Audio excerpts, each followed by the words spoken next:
Hello, my name is Peregrine. Over a year ago now, I made a video covering the niche internet micro-celebrity David Orr, also known as Gaming for Hope. In the years since then, a considerable amount has happened, leading to the meteoric rise to infamy on YouTube and Twitch, truly earning him the moniker I bestowed upon him, the LolCow of Overwatch. As one of the world's finest historians, I think it's only fair to update the wonderful world of YouTube on the timeline, lore, and psychology of how and why Gamer for Hope became what he is today. I swear to fuck if those birds can be heard in the video, I'm gonna fucking go apeshit. Chapter 1. 12 Years at Dave. To understand Gamer for Hope, you must first understand David Orr.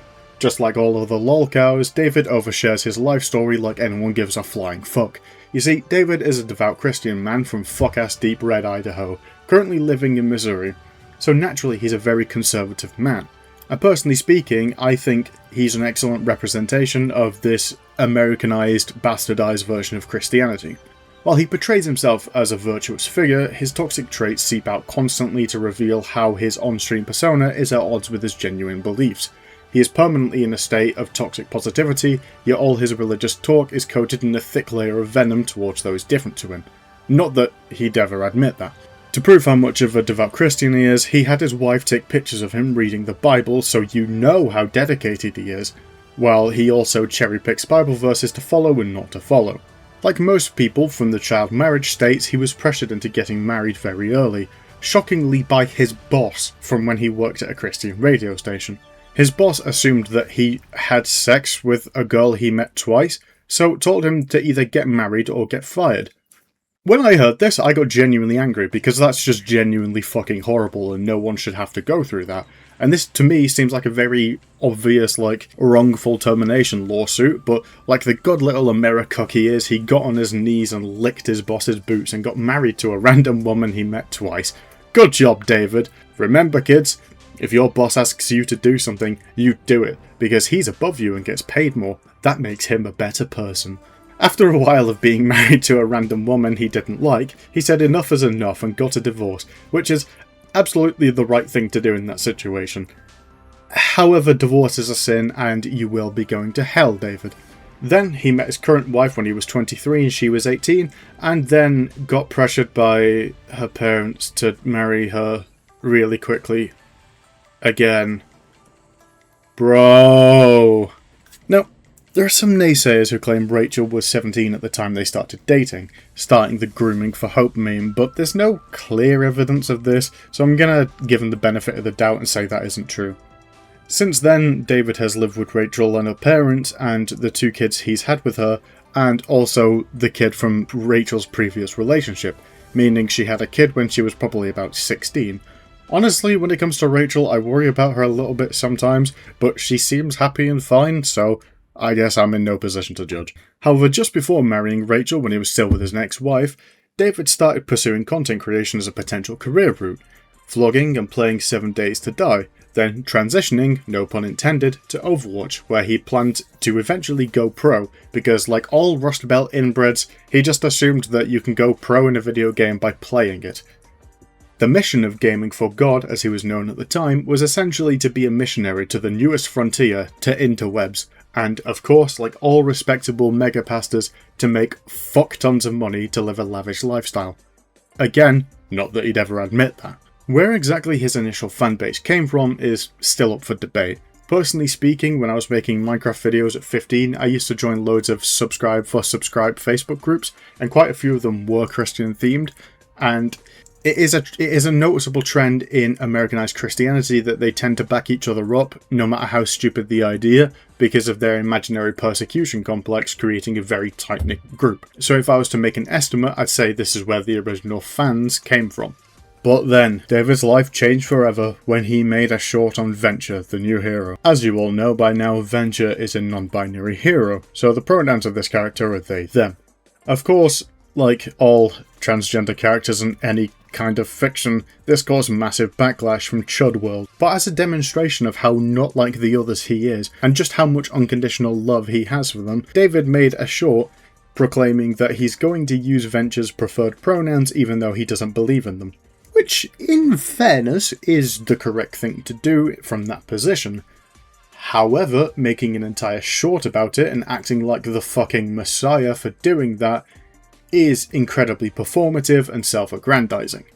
This was rightfully called out and memed on by former Overwatch Pro player Avast. However, the problem is once you go viral, you cannot put the lid back on. You're out there now, and everyone who takes an interest in you will look through your history to mock you. Just like how some guys in Discord post my videos about tasting gasoline or my Fortnite rap in an attempt to embarrass me like I give a fuck. However, unlike me, David has severe ego problems and did have embarrassing things to hide, such as the fact he quit his job at the bank to go full-time as an Overwatch pro or content creator, and thus the monster we all know and love today was born. Chapter 2. Wrong place, right time. Gaming for Hope was on a very fine edge. His ability to LARP as a regular person is just about good enough to push away from most detractors. However, he could not shake the far superior and much more autistic community the LolCow milkers. You see, David has all the makings of a LolCow, but he could still have got away with it if it wasn't for the fact that he found himself in the middle of a perfect storm. You see, much like other trolling, LolCow culture is very counterculture. A lot of enjoyment of trolling or shitposting is in the rebellious aspect of doing what you're not supposed to do. A prime example of this would have been the entire show South Park. South Park spent its 90s and 2000s era being heavily critical of the conservative zeitgeist of America, attacking religion, and the constant moral outrage and pearl-clutching culture. However, when a more liberal attitude became the norm of the States and the world in general, South Park changed its tune somewhat to instead attack the flaws in the current culture. Hence their episodes on transgender athletes and the character of PC Principal. However, at the turn of the 2016 elections, the culture changed yet again to be more dominated by the far right or the Trumpist right. So naturally again, South Park switched up and a lot of the trolls and shitposters did the same. It obviously doesn't mean people changed per se, but the people who were comfortable being out and trolling and shitposting are the people most comfortable with shitting on the current very loud conservative culture warriors. Now, being a conservative Christian, David probably assumed that this new post-woke world that we live in was prime real estate to get a more conservative content creators out there, and confidently got to creating content, not realising the idiotic mistake of the game he chose to focus on. You see, as far as politics goes, Overwatch and its messaging is incredibly left-leaning, which brings in lots of people from all over the left wing, from libshits to tanky commies. However, included in that group is Okay, don't laugh. I know you want to laugh, but I couldn't find a better word for it. You're gonna laugh, I'm gonna laugh, and there's no choice. But one of the groups involved in that is known as Dark Woke. You probably already know where I'm going with this, but being a chud rightoid streamer during a period of insane right-wing and conservative fatigue, while leftist trolling is at an all-time high, it's a bad idea. And doing this on the world's premier libshit game is a catastrophic decision and a demonstration of absolutely terrible judgment. David essentially said, "Hey guys, it's me, Adolf Gaming 1488, and today we're going to be playing fucking Undertale." I genuinely cannot think of a worse time or place to ever drop that venture short, or begin this type of content creation career. He essentially walked into a lion's den wearing a jacket of me and expected to have a civil discussion. Chapter 3. Identifying the cow. This chapter of the video will be going over in better detail why David is the perfect LolCow, especially for Overwatch in particular. Now, as mentioned, his political and religious leanings leave him open for criticism and mockery, particularly when the game he chose is on the opposite end of the spectrum. This is David's primary weak spot and is the easiest way to milk the cow. Criticisms of these things will get you instantly banned or timed out from his chats, however not without a witty remark from David first. You see, David is incapable of letting anything go. He is massively overly defensive about his religious and political stances due to his victim complex and the massive amount of incongruence between his true, authentic self and the persona he wants to craft for his stream.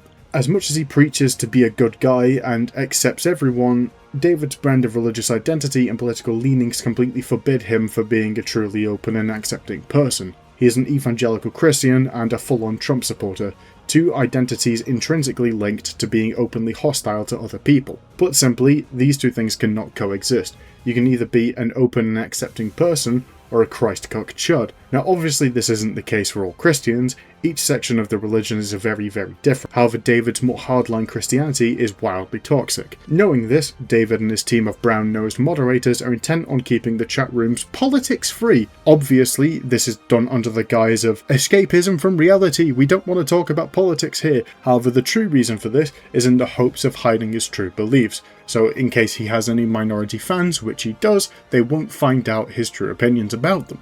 Like most other Christians online, David wishes to be perceived as a wholesome Chungus guy. However, his actual personality demonstrates signs of a narcissist, and as Shroomy from the Bakery Discord server pointed out, specifically something known as a covert narcissist.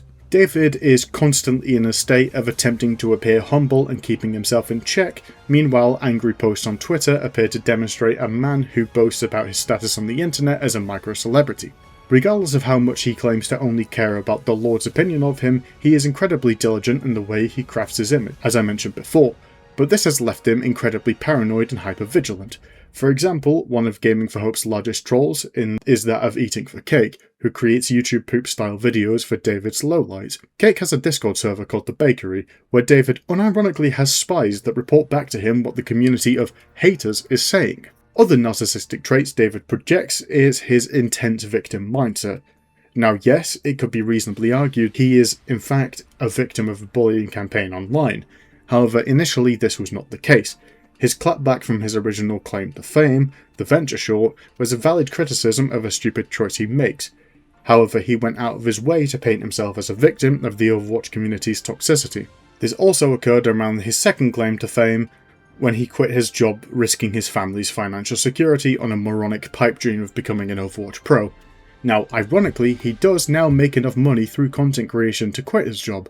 However, this is also at the risk of having no pension or work-based health insurance, or many of the other advantages of having an actual job, like a stable enough income to move out of his wife's parents' house. To David, this stroke of sheer luck of being picked up as a LolCow and having trolls pay his bills is a sign ordained from God that he made the right choice, potentially risking the safety of his family to follow a stupid dream. A telltale sign of someone who takes zero accountability for their actions. On the subject of accountability, David has been in some hot water recently, constantly addressing bogus allegations levied against him, completely oblivious to the fact that no one actually cares or in some cases believes the allegations to be true. As I mentioned earlier, Grooming for Hope is a popular meme in the community, and most of us don't even believe it to be true. Just like all other memes in the Bakery or the David Cinematic Universe, it's just all an attempt to farm content and milk the cow. If you levy an allegation against him, he will address it, because he will never let anyone tarnish his reputation as a wholesome hecking chunker. Another major issue with the accountability has come in the form of him losing a sponsor.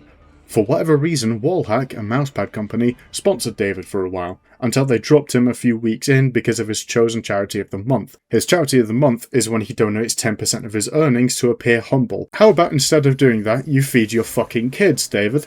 The charity this month is a dodgy-ass Alcoholics Anonymous clone, but with Christ as the centre point, and with very dodgy owners. Instead of taking accountability for this, he instead chose to whine about it on stream for a full fucking hour, in which the language he used seemed to suggest he's reaching Hassan Piker levels of delusion with how hard content creation is as a job. Now, as someone who has made £7 whole on YouTube, I can tell you this shit easy as fuck. Another of David's weak points is his blatant hypocrisy. Similar to all the other points, his obvious hypocrisy clashes with the image he wants to project, causing mass amounts of incongruence. You see, David hates Smurfs and boosters, yet he will regularly queue with GM plus streamers to artificially inflate his rank. Include Hottie, Derpy, Hydran, Fax, even the occasional games with my moderator, who is GM.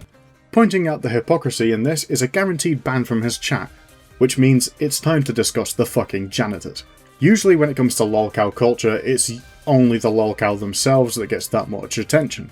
However, the extended Davoverse features mini-cows, calves if you will, that being his brilliant moderation team, who run his chat like it's the fucking Gestapo. Obviously all livestream chats need to be moderated to keep bad faith actors away and remove bots, but Jesus fucking Christ, you can be banned for doing nothing in David's chat, to the point where the Bakery has a channel and a bot dedicated to screenshotting and showing banned or timed out messages. Here is a montage of my personal favourites.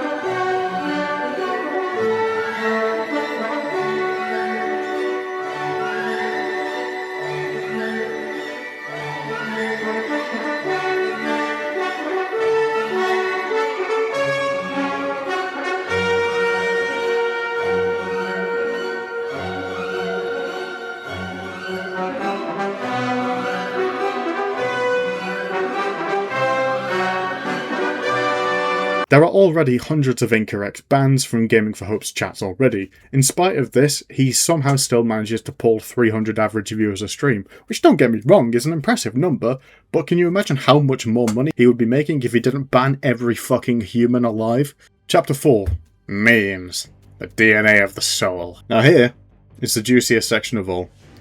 These are the Infinity Stones of Gaming for Hope to get you a guaranteed ban from the charts, or just to catch you up to speed with the general lore. Naturally, since it's the epicenter of it all, politics is his number one weakness. Mentioning any political topic is a guaranteed timeout or ban, but by far the funniest way to trigger it is by referencing extreme rightoid views that he would hold as a magatard. Asking him about right-wing talking points is a guaranteed way to watch his face twitch, because deep down he does wish to spread his political views, but he knows that he can't because it will shatter the persona he has crafted for stream. You see, when you paint yourself as an open-minded guy who loves all, it's gonna be a massive gut punch to your long-term followers when you believe that 12-year-old rape victims should be forced to carry the baby. Although it is actually rare to get a rise out of him, one incredible incident occurred after the assassination of Charlie Kirk, where David kicked up his stream and ranted for a full 2 fucking hours about it, then created a video about the topic. This was incredibly strange because ever since then, no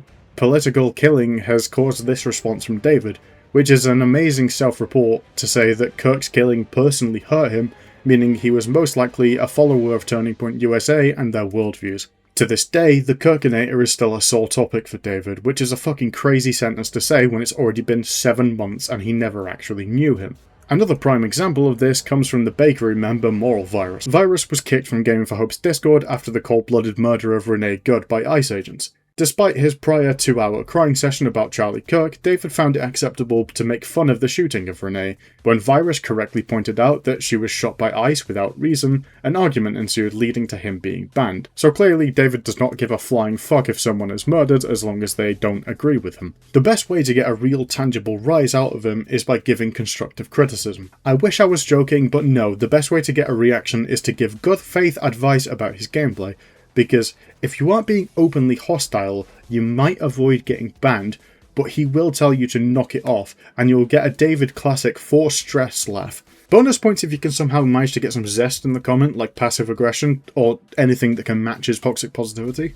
Anything remotely sexual causes him great strife. This is less of a David special, more just a beloved trolling tech for all Christian targets. For whatever reason, some people don't really like being complimented by big fat hairy gay men in their chats, and David is one of those people, especially when he's trying to farm a child-friendly Christian audience. So telling him to turn on his webcam because you're close, or using the command !Lovance is a good way to get banned, but because David reads every single fucking chat anyone ever sends to boost his ego, you will have the opportunity to watch his smile fucking turn into a frown at something any other person would have just considered a silly joke. Another excellent meme from David is the accidental brilliance that his name provides. Gaming for Hope is perhaps one of the most versatile names for a meme I've ever seen, including Gaming for Cope, Meowing for Skins, Gooning to Miners, Filing for Employment, Hitting 2 Towers, and Eating Foreskins. Any bastardization of David's name is usually case for a timeout or banned, as it is blasphemous to mock the great holy David.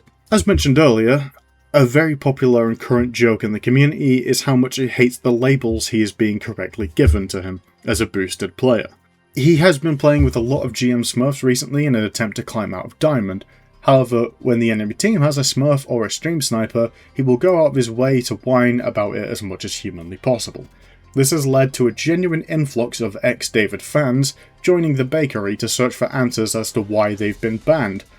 For simply asking the question, if you hate Smurfs so much, why do you queue with them? Much like everything else in the world of American Christianity, I guess it's rules for thee and not for me, as fucking always. Another personal favourite of mine is the nickname Chunkle. Chunkle is a combination of Unk or Uncle and Chud. David doesn't like this name. I think it's really simple and really funny, so I will be referring to him as Chunkle for the rest of time. Chapter 5.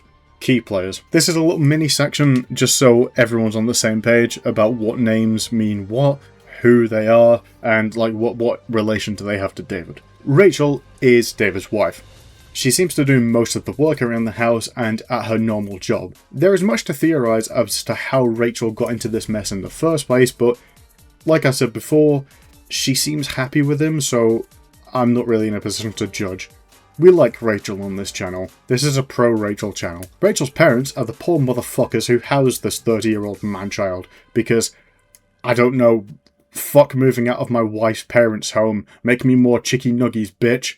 I just got a level 1 hype train. David and Rachel have 2 kids, and Rachel has 1 kid from a previous relationship. We don't know much about these kids, and to be quite frank, we shouldn't fucking know anything about them. They're innocent in all this, and if anything, victims of their dad's moronic escapades. From what we know, they seem content in life, they seem to always be fed and housed, so I'm sure they'll grow up fine, although I do hope they have other male role models in their life. Like I mentioned before, David's chat has some of the strangest little critters around in his mod team. Crow is alright, Deaton is a power-tripping cretin, and Brian is a coin flip of whether you get a perfectly likeable guy or another power-tripping schizoid. There are other mods as well, but none that are memorable in any way. The most prolific stream snipers of Gaming for Hope are called Cabbage and Aster. However, David only recognises Cabbage. David has reached a disturbing point of paranoia where every single person who is smurfing in the game, either on his team or the enemy team, is now Cabbage. It doesn't matter what the account is called, what time of day it is, or if we have factual information that Cabbage is currently playing tennis, every sniper or anyone doing slightly better than him is Cabbage. Which has led to the meme of We Are Cabbage, a play on We Are Anonymous, and also the Charlie Kirk AI song. Which hits doubly hard when you remember that David probably listens to that song on repeat. Waleed is Cabbage's name, supposedly.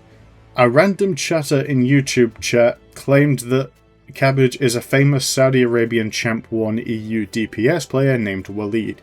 This claim came with zero backing or any type of context, yet it was instantly believed by David and all 10 of his fans.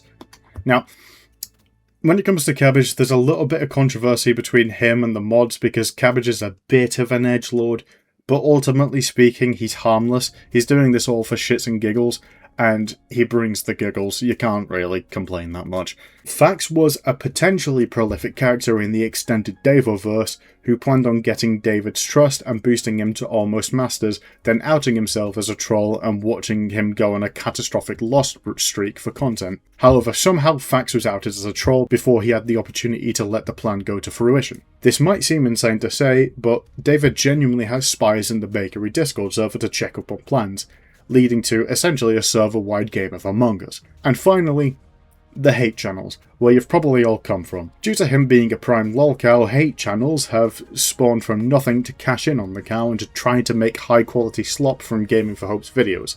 Most prominently, Kinney Dude, Eating for Cake, Chud Logic, and No Blame No Game.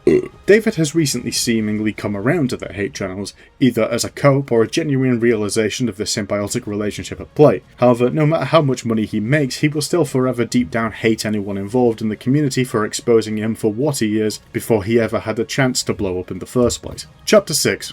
Joining in and the basic rules.